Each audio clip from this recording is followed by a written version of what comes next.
22강입니다. 108쪽 중간 바로 밑에서 시작되는 패러그래프입니다. 이제 초기 르네상스 니콜라우스 쿠자누스에게서 나와 18세기, 19세기 이르는 사상의 계보를 간단하게 지적해보기로 하자. 낭만주의가 니콜라우스 쿠자누스에게서 연원했다고 보고 이제 그걸 뛰어넘어서 18세기, 19세기에 어떻게 나타났는지 보기로 하는 겁니다. 우리가 다뤄야 할 다음 사람은 르네상스의 자연주의 순교자 조르다오 브루노 1548년 1600년이다. 브루노다. 그의 신비주의는 타라적 자연주의이며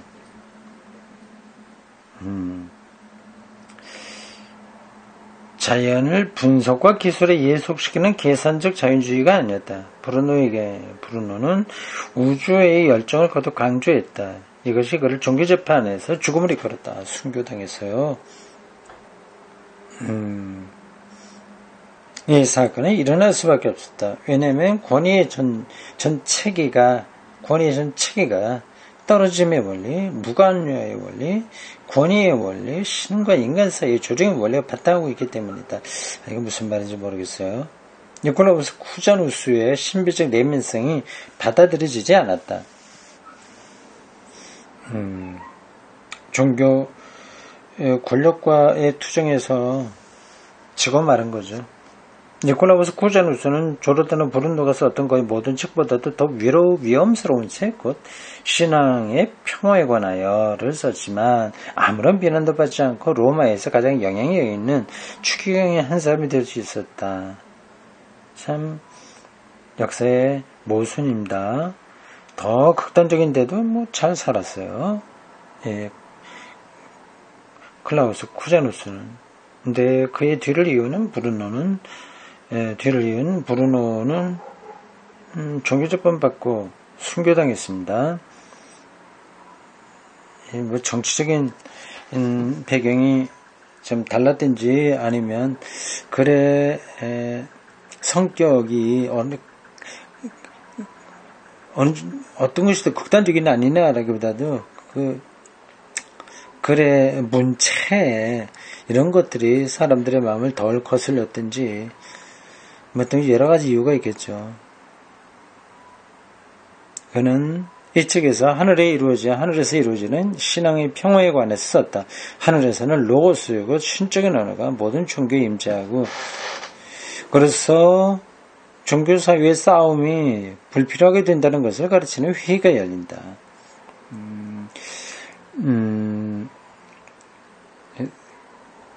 그래서 상상력으로 쓴 거죠. 하늘의 천국회의, 천상회의라고 하는 거죠. 비유적인 표현 아니겠습니까?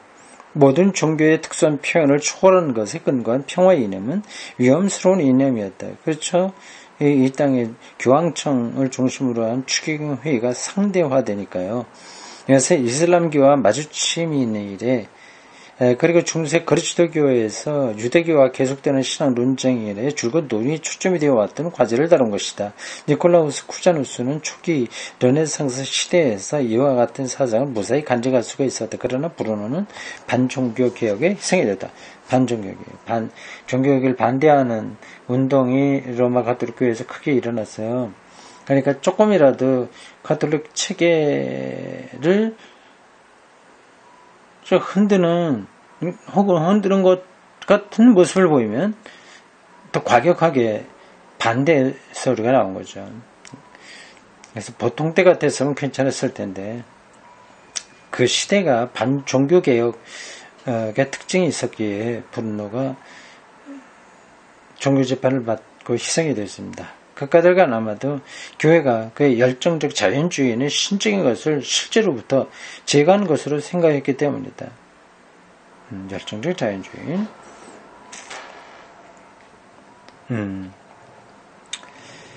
예, 실제로부터 그러니까 가톨릭 교회의 여러 가지 그 성직자 중심의 그 제도 있지 않습니까? 실제잖아요. 이제 그런 것하고 하나님과의 관계를 이렇게 단절시키는 것 같으니까 그러니까 위험하다. 종교개혁적인 요소가 있다. 그런 평가를 받은 거죠.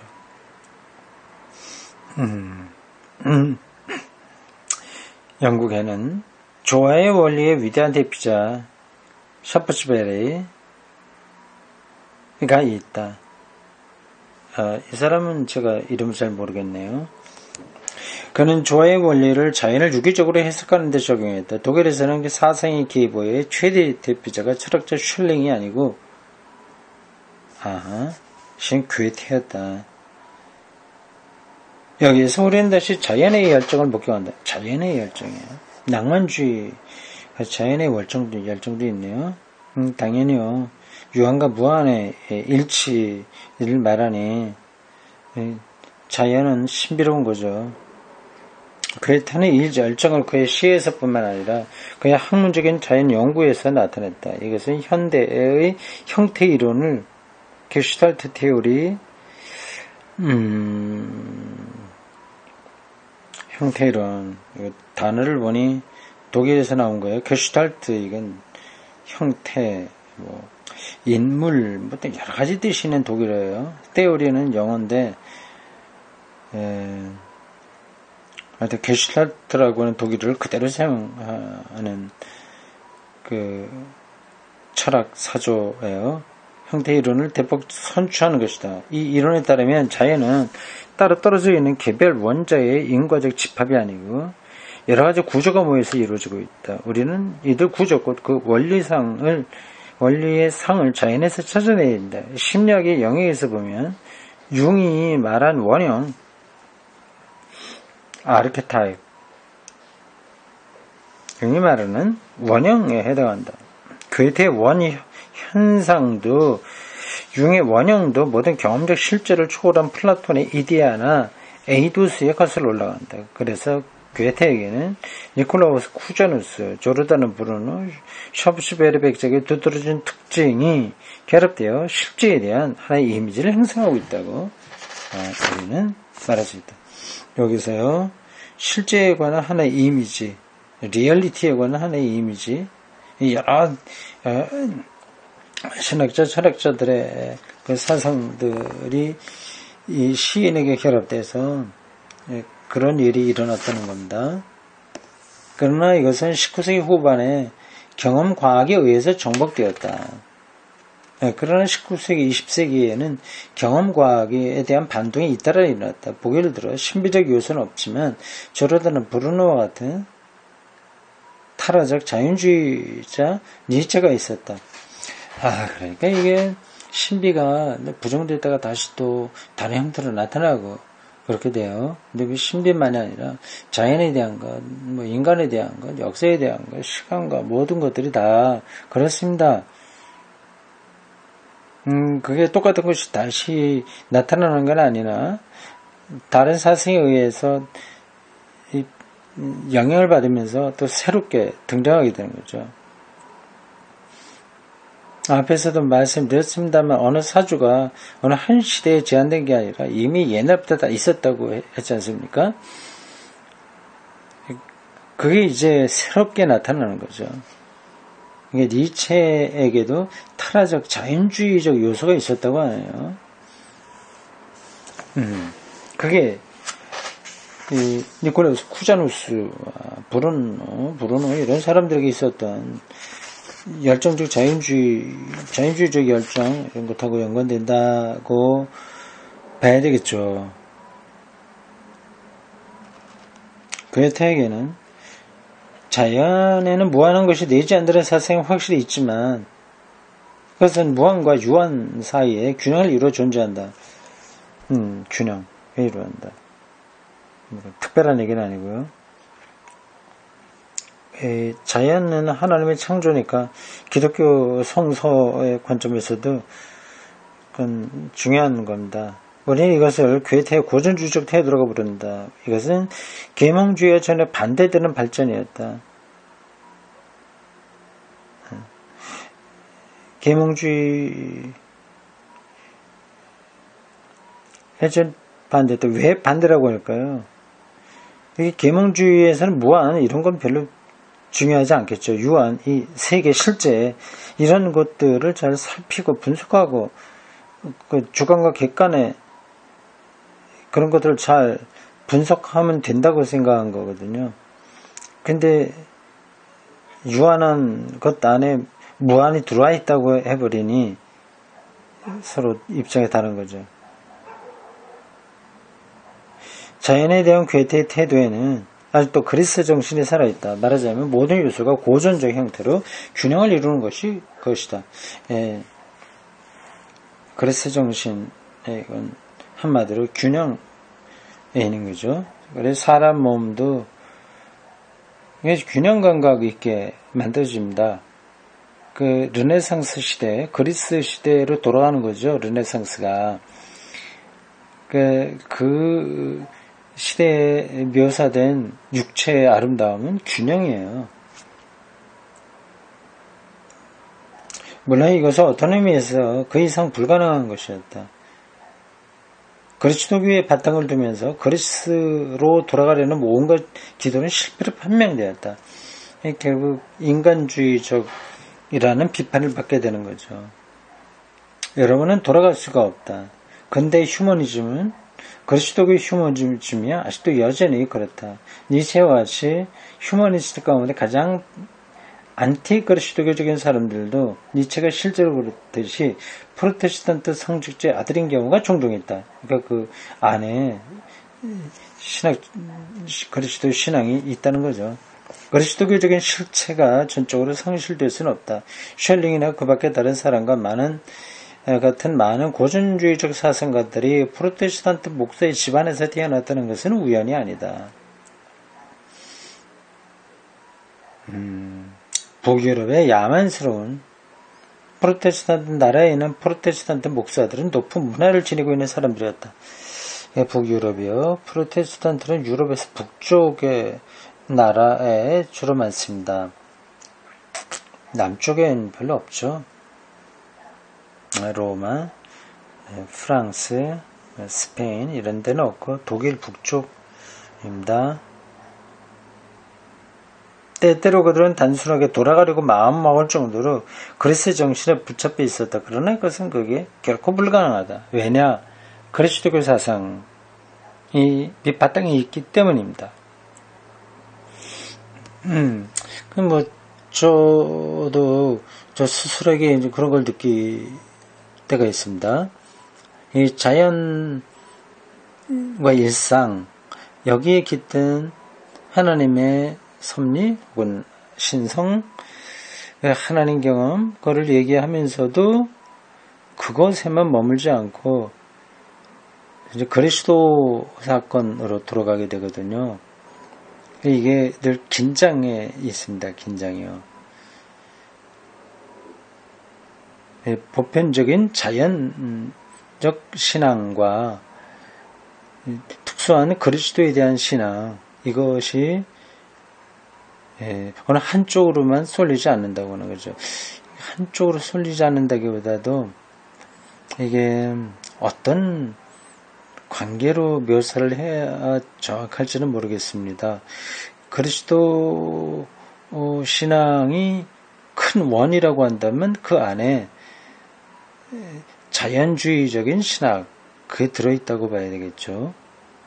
아니면 그 두 원이 있는데 그게 서로 바깥 면을 맞대고 있든지 아니면 일부분을 공유하고 있든지, 그거는 사람의 생각에 따라서 차이가 있을 겁니다. 근데 마냥 이 자연주의적 영성에로만 빠지지는 않습니다. 그것은 결코 불가능하다, 그 얘기죠. 어쨌든 유한과 무한의 문제가 해결된 것은 괴테의 짧은 고전주의 시기였다. 그래요. 이 시기는 후기나 초기 괴테에 해당하지 않고 중기 괴테에 해당한다. 괴테도 초기, 중기, 후기에 생각이 조금씩 차이가 있는가 보죠. 고전주의 시기가 언제나 지붕의 맨 꼭대기로 보이는 것은 매우 흥미있는 일이다. 고전주의 시기가 나타나기 전에 많은 것이 선행한다. 그리스에서 괴벨론이 나타나듯이 계몽주의가 오지 않으면 안 된다. 처음에는 젊은이 운동으로, 다음에는 일반적인 지적 운동으로 된 질풍노도의 운동이 오지 않으면 안 된다. 이러한 단계가 지나간 다음에 비로소 괴테는 고전주의 시기에 이를 수 있게 되었다. 이와 같은 것을 플라톤의 경우도 다당하다. 고전주의적 플라톤은 중기의 대화록에서 발견된다. 우리는 이와 같은 경우를 그리스의 조각에서 발견한다. 고전주의 시기는 선사시대와 자연주의 시대 사이의 짧은 기간에 이어진 데 지나지 않는다. 이처럼 괴테에게서도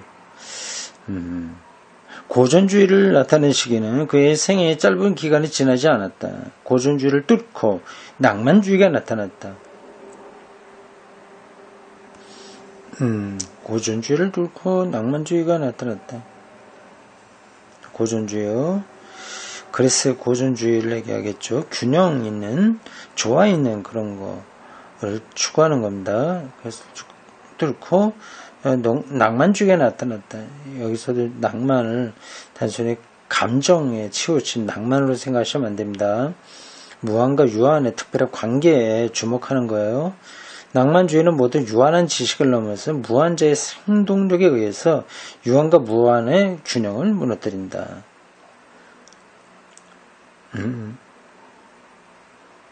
유한한 형식을 넘어서 무한자의 생동력, 그러니까 유한한 세계와 사물 속에서 오히려 무한을 경험한다고 하는 거죠.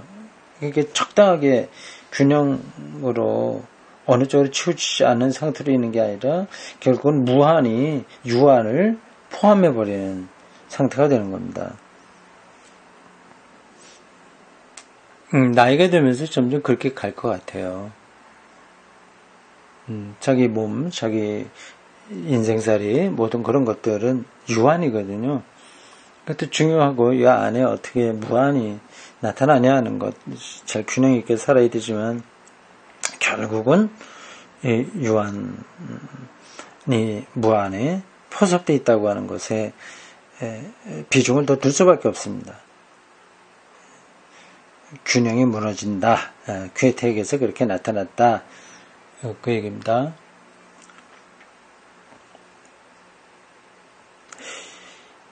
이 점에서 우리는 충분히 발전한 낭만주의의 또 다른 특징을 본다. 이런 뜻에서 우리는 모두 낭만주의자들이다. 무한을 추구하니까 그런 거죠. 유한을 통해서 무한을 내다보는 자들은 다 낭만주의자들입니다. 왜냐하면 우리의 사고는 동적이어서 주어진 그 어떤 형식에도 매이기를 원치 않기 때문이다. 이런 생각 배후에는 낭만주의에 크게 영향을 끼친 칸트의 자유이론이 있다. 복잡해집니다. 또 이렇게 가게 되면 칸트의 자유이론이 영향을 끼쳤다. 특히 피히테가 절대자의 철학에서 내린 해석의 근거를 둔 절대자.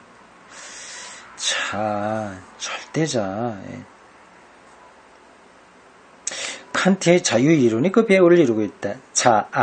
에고. 에고는 창조적 자유다. 세계 안에 있는 모든 것은 이 자아에 한정되어 있을 뿐이며 실제 가장 깊은 내부의 본질은 자유다. 자아의 자유를 말하겠죠. 이것은 그는 칸트에 의해서 그리고 그의 실천 이성의 이론에서 배웠다. 피히테도 세계 전체를 모든 낱낱의 자아에서 자유의 원리와 그 자유에 맞선 비아, 프로이트는 이것을 이드라고 부를 것이지만 비아의 저항 사이 싸움으로 해석했다. 이거 설명이 좀 필요한데 그냥 가겠습니다. 진도 나가겠어요. 재미는 있습니다. 근데 더 우리에게 무르익는 공부가 되어야 될 텐데 그렇게 하려면 여기에 더 머물러 있어야 됩니다. 그러기엔 시간상 적합하지 않아서 그냥 나가겠습니다. 이 싸움은 언제나 계속된다. 여기서 여러분은 모든 특수한 형식을 뚫고 나서는 낭만주의의 생동성을 보게 된다. 낭만주의의 생동성. 여기에는 중요한 의미가 있다. 보게를 들어 현대인이 살고 있는 사회구조, 특히 1960년대 미국의 교회 생활 구조를 생각해 본다. 어떻게 하면 사람이 이 구조를 넘어설 수 있는가? 이 구조요? 교회 생활? 도시 말고 교외라고 하는 건데 전원생활을 얘기하는 건가요? 그것은 상상력에 의한다. 낭만주의는 말하면 상상력의 철학이다. 그렇죠. 상상력의 철학. 그럴 수밖에 없습니다. 유한이 잠재태로 무한에 참여하잖아요. 잠재태니까 계속 어떤 거로나 다 바뀔 수 있는 거죠. 상상력을 통해서 자신이 살고 있는 그 주어진 상황을 넘어설 수 없는 사람은 바로 그 상황에 자신을 감금하는 사람이다.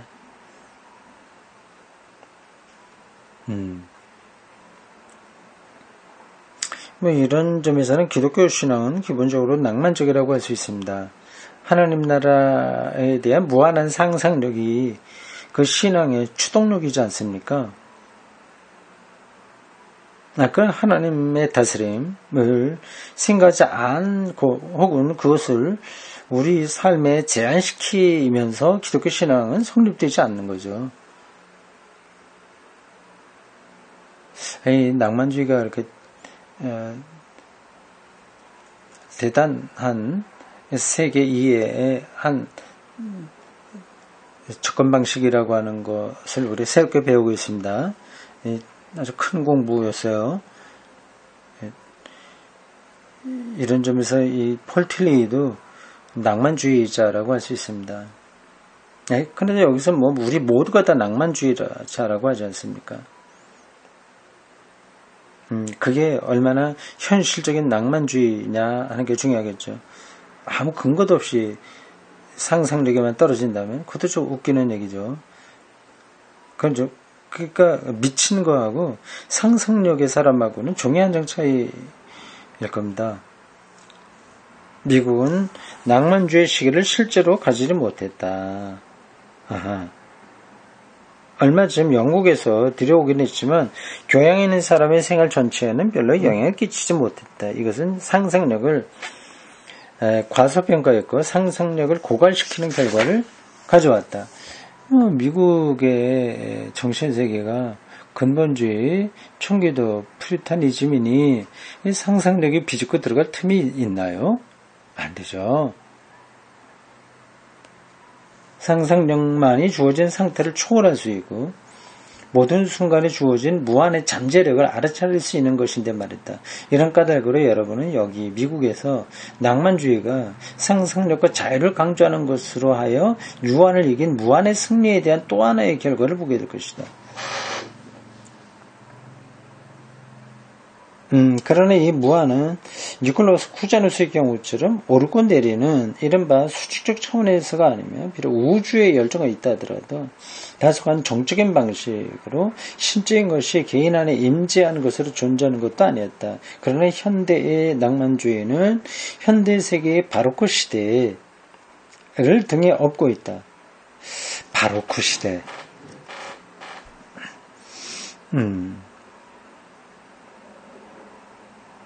나중에도 이거 찾아보십시오.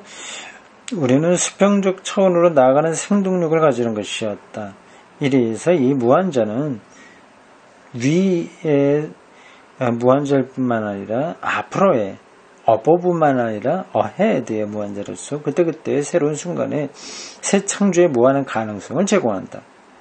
창조성, 문화의 창조성에 이념은 이 나라 미국에도 들어있는 하나의 낭만주의적 요소다. 문화는 인간적 창조라는 사실, 그리고 이 창조성은 수평적 차원에서 무한이라는 사실, 이것은 피에트의 이념이며 일반적인 낭만주의의 이념이다.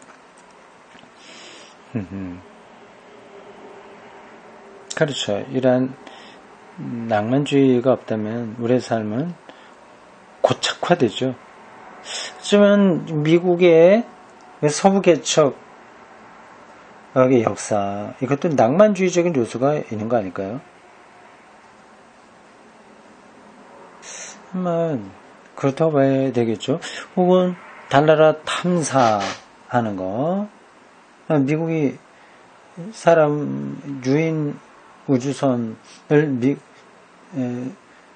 달에 착륙시킨 것은 소련보다 먼저 한 거죠. 이런 것들도 낭만주의적인 요소라고 할 수 있습니다.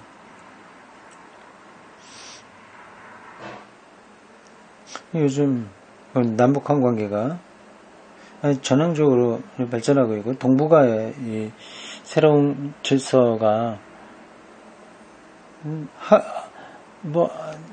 하루 이틀이 멀다 하고 좀 새롭게 변화하고 있어요.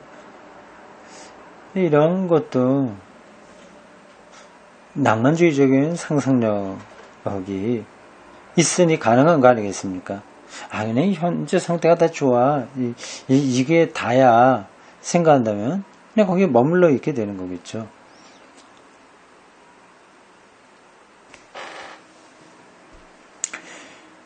자, 1960년대 미국의 낭만주의에 대한 이야기가 여기 나왔습니다. 실질적으로는 미국에서는 그 대륙에 있었던 철학적인 낭만주의가 별로 없었다. 그러나 다른 부분으로 좀 있었다. 그 얘기를 하는 것 같습니다. 우리는 여기에서 계몽주의에 대한 고전주의의 비판과 부정에서 나타난 무한과 유한의 균형이 무한한 것의 침투로 깨졌다는 사실, 균형이 깨졌다는 사실, 더욱이 그 균형은 수평적 차원을 통해서 낭만주의적으로 뚫려나갔다는 사실을 보게 된다. 만약 우리가 낭만주의에서 역사의 재발견의 기초를 이해하려고 한다면 이 사실을 이해할 필요가 있다. 역사의 이해 전체가 역사가 뭐냐 하는 것을 아는 것 전체 쭉 내려온 거 있지 않습니까? 이러한 이해 전체가 낭만주의와 관계를 가진다.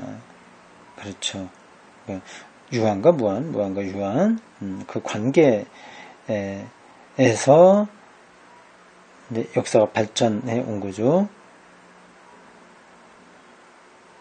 그러나 이 사실을 다루기 전에 우리는 또 하나의 다른 문제, 곧 낭만주의의 정서적, 심미적 요소를 다루지 않으면 안 되겠다. 그러니까 유한과 무한 이 관계는 철학적 관점이라고 한다면 이제 두 번째로 정서적, 심미적 요소도 로망주의의 요소 본질로 다뤄지고 있군요. 이게 우리가 보통 얘기하는 낭만적이야 거하고 에 대한 이야기입니다. 예. 정서적, 심미적 요소, 낭만주의의 정서적, 심미적 요소. 기독교 신앙에도 그런 부분이 있죠. 정서적, 심미적으로 낭만적인 요소 말입니다.